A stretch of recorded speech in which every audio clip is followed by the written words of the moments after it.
Hello डोक्याला shot नका देऊ family. So I am back with the big boss Marathi season 6 review. ते ह्यावेळी थोडं लेट चालू केलं आहे आणि लेट चालू करण्याचं रिझन हे होतं की म्हणजे जरा गेम स्टार्ट होऊ दे, मला जरा आयडिया येते की कोणता ग्रुप काय आहे, कोणता आहे, कसा गेम चालू आहे, त्याची थोडी आयडिया येते. त्याच्यामुळे ह्यावेळी जरा लेट चालू केलेलं आहे.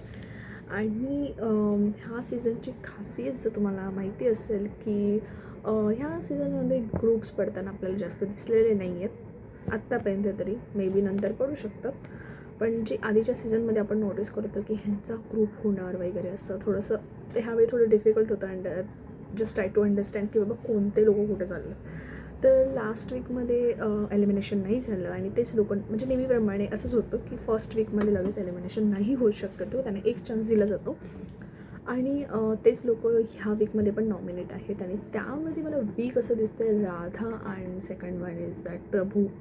पण मला त्यांचं असं गेम असं कळत नाही. तरी म्हणजे लास्ट वीकमध्ये आय एम शुअर की वोटिंगच्या बेसिसवरती राधा बाहेर जाईल आणि प्रभू राहील. पण आत्ता मला थोडंसं राधाचा गेम ह्या वीकमध्ये दिसत होता, त्यामुळे मला असं वाटतं की ह्या वीकमध्ये कदाचित प्रभू जाऊ शकेल. आणि बाकीचे तर आय थिंक सगळे करण वगैरे. तर ऑडियन्सच्या ह्याला तर तोडच नाही आणि ते खेळत आहेत पण त्याच्यामुळे ते दिसत आहेत. तर ह्यावेळी आपल्याला 2 ग्रुप होताना दिसत आहेत. तर फर्स्ट ग्रुप जे सिनियर वगैरे आहेत त्यांचा की दीपाली सय्यद वगैरे सगळे त्या ग्रुपमध्ये आहेत, राकेश बापट. आणि सेकंड ग्रुप आपल्याला झालेला दिसतोय टोळी, ती म्हणजे विशालची टोळी असं त्याचं म्हणणं आहे की ते टोळी त्याने बनवलेली आहे. पण ती टोळी मला असं वाटतं ती रुचिताची आहे. Ruchita is a route of that टोळी, कारण शी हॅज दॅट पॉवर किंवा पुढे जाऊन बोलेल वगैरे. पण तिने जर तिची चांगल्या ठिकाणी पॉवर यूज केली तर may be she will be in a final. Other कारण ती आहे कोल्हापूरची आणि कोल्हापूरच्या लोकांनी सपोर्ट करायला स्टार्ट केलं तर ते डायरेक्ट जिंकूनच देतील. पण तेवढं तिला यूज करता येत नाही त्या बावटाला. ती खूपच अशी ओव्हर रिॲक्ट करते, ओरडते वगैरे. आणि ओरडल्यानंतर रडतं कोण? तर तू ओरडणं तर रड. आणि सेकंड जी एक आपल्याला होताना दिसतं त्या जी लोकं की कोणत्याच ग्रुपमध्ये नाही आहेत, म्हणजे आत्ता तरी नाही आहेत असं माझं ऑब्झर्वेशन आहे. एक तर करण सोनवणे आणि second one is that Sachin, जो अहिराणीचं तिथे म्हणजे थोडंसं गाणी वगैरे बोलतात ते, आणि ही इज व्हेरी गुड गाय. आणि थर्ड वन इज सागर कारंडे. तर मला ही तिघं आणि प्लस तन्वी, तर ही तिघं may be they have decided की they don't want to be in a group. तर त्याच्यामुळे त्यांचं थोडंसं स्ट्रॅटेजी वेगळी असावी. जसं करण आपल्याला खेळताना बघतं, करण इज व्हेरी स्मार्ट, जिथे लागतं तिथेच बोलतो तर, नाही तर otherwise no opinions. And he is very good guy. त्याच्यामुळे मग मी तरी ऑब्व्हियसली करणला सपोर्ट करेन. पण करण थोडंसं जरा बॅकस्टेप घेतो आहे जिथे भांडायचं असेल किंवा जिथे खरंच पॉईंट मांडायची वेळ असेल तिथे करण थोडं बॅकस्टेपला दिसतं आहे.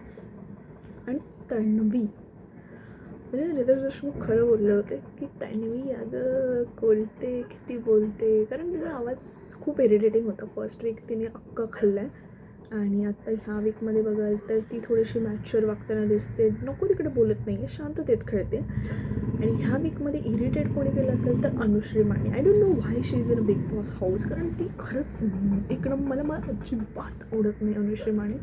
आणि may be because of controversy तुझं बॉन्ड कुठे झालं आहे आणि ती विचित्र प्रकार आहे तो सगळा. आणि त्या बेसिसवरती ती आली आहे. मला स्टार्टिंगला वाटलं होतं की ही खरंच चांगली खेळेल, कारण ती ज्या प्रकारे बोलत होती. पण तिने ह्या सेकंड वीकमध्ये लिटरली आय वॉन्ट की रितेश सर तिला खरंच म्हणजे तिला खरंच ओरडतील, कारण तिने इतक्या शिव्या टाकल्यात. म्हणजे तुम्ही बघत असाल की आधीचे जे बिग बॉसचे सीझन होते मराठी, त्यामध्ये तुम्हाला असं जास्त जिथे शिव्या घालतात तिथे असं ते असं नॉट करतात, तर तसं तुम्हाला दिसत नव्हतं. पण ह्या सीझनमध्ये जास्त दिसते आणि ती मुली करत आहेत यार सिरियसली. म्हणजे ती शब्दाला शिव्या देते. शिव्या देणं इज आय थिंक सगळ्यांच्या तोंडात असतात शिव्या, पण ज्या प्रकारे बोलते ना की बघत नाही की कोण सिनियर आहे काय आहे. राकेशवरती ती जे त्याने एलिगेशन टाकले ते एक रॉंग आहेत, कारण तो सहज तिला फक्त उठवायला गेला होता आणि शी वॉज टेलिंग की ह्या हात लावले असे लावलं तसे लावलं, आणि त्याचा बतंगड करून ठेवला आपल्या रुचिता मॅडमने. त्यांना तर चान्सेस लागतं की कधी आपण बोलणार. त्याच्यामुळे जरा त्यांचं स्ट्रॅटेजी मला तरी कळत नाही नक्की ह्यांचं काय चालू आहे. आणि ती जर नॉमिनेट झाली नाही तर माझी तरी इच्छा यार अनुश्री मानेने बाहेर जावं. आणि ती खूप म्हणजे विचित्र आवाज ऐकते तिचा. आणि काल मला असं वाटलं होतं की थोडी खेळते वगैरे, पण तिने जिथे माती खायची तिथे माती खाल्लेली आहे चांगल्या प्रकारे. आणि second thing about the personality wise I like the two people. म्हणजे एक म्हणजे प्राजक्ता शुक्रे. आणि Prajakta Shukre is giving me the vibe of previous Bigg Boss contestant who was Abhijit Sawant and Tejaswini Lokare. तर मला त्यांच्याकडून थोडी अशी वाईब होती की अरे हां, ही जी बोलायची स्टाईल थोडी त्यांच्यासारखी, म्हणजे ती व्हेरी मॅच्युअर. कारण तिने कॅप्टन्सी पण खूप छान केली. त्याच्यामध्ये दोन्ही गोष्टी अशा बघायच्या, समजून घ्यायच्या, बोलायच्या आणि जे डिसिजन घ्यायचे बेस ऑन जे राईट आहे त्याच्यावरती. सो शी प्लेड व्हेरी वेल. आणि सेकंड मला असं वाटतं आहे की mature person is Rakesh Bapat and he is my favourite because I have seen his like OTT big boss. आणि शमिता शेट्टीच्या सीझनमध्ये होता तो. आणि तो तिला बिनकामाचा सपोर्ट करत राहायचा because he is very kind person. आणि त्याला म्हणजे तो घेतला एखाद्याला सपोर्ट करायला तर मग तो त्याला फार असा सपोर्टच करत राहील, जसा तो ह्या सीझनमध्ये त्या दिव्या शिंदेला करताना दिसतोय. Unnecessary support because she doesn't deserve this. कारण तिचा पर्सनॅलिटी अशी आहे ना की ती फिरते मुलगी. आणि आय डोंट थिंक की त्याने तिला सपोर्ट करायला पाहिजे याच्या पुढे, कारण त्याला अनुभव आलेला आहे. दीपालीवरती तिने काय केलं आहे नॉमिनेशनच्या टास्कमध्ये. त्यामुळे मला असं वाटतं की नॉमिनेशन आहे कॅप्टन्सीच्या टास्कमध्ये. त्यामुळे मला असं वाटतं की यार दिव्या शिंदे, तू बाहेर बोलतेस घराच्या चांगल्या मुद्द्यांवरती, पण घराच्या आतमध्ये तू नाही बोलताना दिसतस. उगाचच काहीतरी असं अशी पर्सनॅलिटी असते ना की बाहेर आपली वेगळी आणि घरात गेल्यावरती आपल्याला खरी पर्सनॅलिटी कळते. त्यातला प्रकार जसा लास्टच्या सीझनमध्ये कोकण हार्टेड गर्लसोबत झाला होता, सेम तसाच मला इथे होताना दिसतं. कारण ती घराच्या बाहेर खूपच अशी डॅशिंग आणि अशी हे वाटते. आणि आय डोंट नो, पण तिच्या सीझनमध्ये मला ती एवढी आवडली नव्हती जितकं अभिजित सावंतने हे त्यांची रिअल पर्सनॅलिटी दिसत होती. कारण ती घराच्या आतमध्ये एकदमच अशी थोडीशी नंतर असं जलस फील झाल्यासारखी दिसत होती. तशी पर्सनॅलिटी कुठेतरी मला दिव्या शिंदेची वाटते.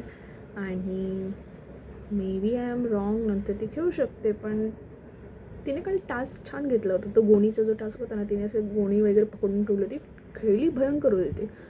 पण कुठे बोलायला पाहिजे, काय बोलायला पाहिजे, म्हणजे मॅच्युअर ती घराच्या बाहेर जितकी वाटते ना बेस ऑन मॅच्युरिटी, तेवढी ती घराच्या आतमध्ये नाही आहे. आणि कोण तो ओमकार आणला यार. ओमकार जर त्यांच्या ग्रुपमध्ये असला असता तर असं बरं झालं असतं असं मला वाटते, जो टोळीवाला ग्रुप आहे.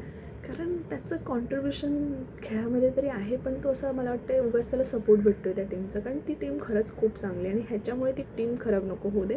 दीपाली सय्यदवाली आणि दीपाली ताई तर मस्तपैकी सगळ्यांची आई बनलेल्या आहेत. And she is giving me the vibe of Megha Dhade.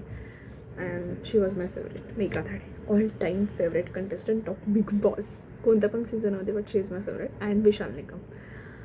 त्यामुळे मला असं वाटतं की ती चांगला सपोर्ट करत अशी लोकांना गेली सगळ्यांना घेऊन, तर राकेश, ती आणि सागर कारंडे पुढे जाऊ शकतात. आणि घरात जो लव्ह अँगल घेतलेला आहे, बरं झालं काल त्याच्यावरती ओपनली सगळ्यांनी डिस्कस केलं. भांडणं झाली त्यांची त्याच्यावरती, तन्वी, आयुष आणि रुचिताची. कारण त्या ग्रुपची अशी स्ट्रॅटेजी होती की हां, आता हे लव्ह अँगल करणार, मग आता ही त्याला पुढे जाऊन फसवणार आणि मग तो त्याचा फायदा घेणार आणि ह्यातलं कोणतरी एक पुढे जाणार.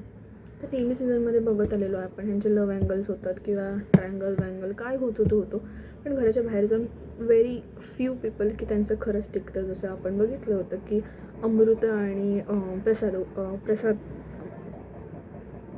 अण्णा विसरले मी, प्रसाद जवादे. तर त्यामुळे त्यांची जोडी अशी घराच्या आतमध्ये जसं तो हे करत जसं बाहेर करत आणि लग्न केलं ना, तर ते चांगले आहेत. तसे व्हेरी लेस पीपल की त्यांच्या घराच्या आतमध्ये जोड्या बनतात आणि त्या बाहेर पण राहतात. त्यामुळे please stop showing that love angle. त्याने आम्हाला काही इंटरेस्ट नाही, कारण आम्हाला माहिती आहे त्यांचं बाहेर कोणतरी आहे आणि हे बाहेर गेलं ते परत माती खाणार. त्याच्यामुळे हा असा गेम चालू राहिला तर खरंच म्हणजे as compared to last season, हा सीझन खरंच खूप चांगला चालेल. आणि कंटेस्टंट पण म्हणजे खूप छान खेळत आहेत, सगळ्यांचं कॉन्ट्रिब्युशन आहे त्याच्यामध्ये. फक्त जरा मध्ये मध्ये जे काही आवाज चढवतात जसे अनुश्री, रुचिता, असं त्यांना थोडंसं स्टॉप केलं पाहिजे. त्यांना वेळच्या वेळेत ती असं झापलं तर मग ते कदाचित खेळतील चांगले.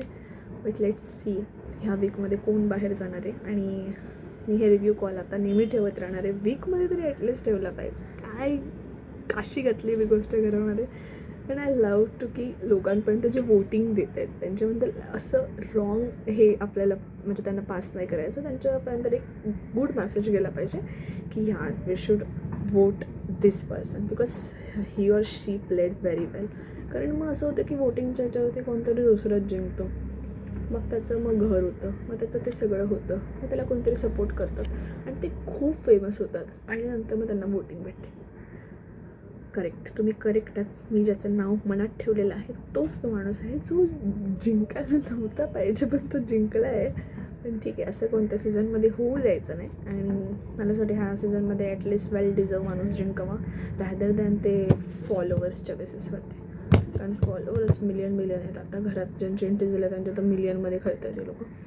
आणि second one is my favourite, her style, Sonali Raut. Madam एवढंच करतात घरी, टास्क आला खेळायचं नाही आहे मॅडमला. काही टास्क दिला तर म्हणणार नो आय डोंट लाईक दिस. काल तिने ज्या प्रकारे बॅग फेकली, सिरियसली तिची स्लिपिंग बॅग दिली होती, अशी त्याला पाय मारून फेकायची गरज नव्हती. ते गोणीला तिने फेकलं. जो शेणाचा टास्क आला होता तो ती म्हटली मी करणार नाही आहे. ओ माय गॉड, काय ॲटिट्यूड. म्हणजे ती आधी कशाला आहे फक्त करायला. हे तर आम्ही तिचं इन्स्टावरती पण बघितलं असतं, पण ती घराच्या आतमध्ये काय करते आहे. ओ तुम्ही ह्याच्या जागी आहे ना, खरंच जे लोक खरंच मेहनत करतात आणि जे ड्रीम बघतात की मला बिग बॉसच्या घरात जायचं, त्यांच्यासारख्या माणसांना घेऊन जा राहते दॅन दिस. आणि ह्यावेळी मला जरा इरिटेटिंग आवाज त्या राधा आणि हिचा वाटतं तन्वी, कान जरा नीट ठेवायला लागलं त्यांच्या आवाजामुळे. आणि रुचिता, इरिटेटिंग आवाज. रुचिता जरी ठीक आहे पण राधाचा आवाज सेम निकिता बोलली आहे, म्हणजे सेम. हे असं काय केलं होतं, ह्याचा असं काय केलं होतं. पण ती खेळते चांगली आणि मुद्दे चांगली मांडते आणि हसते, त्याच्यामुळे ती मला गोड वाटते. तर लेट्स सी कोण चांगला अजून खेळेल आणि ह्या वीकमध्ये कोण जाईल. मला तरी ह्या वीकच्या प्रेडिक्शनवरती असं वाटते प्रभूने जावं आणि प्रभू जाईल. त्याच्यामुळे बघू कोण जातं आहे. Let's see. चलो बाय.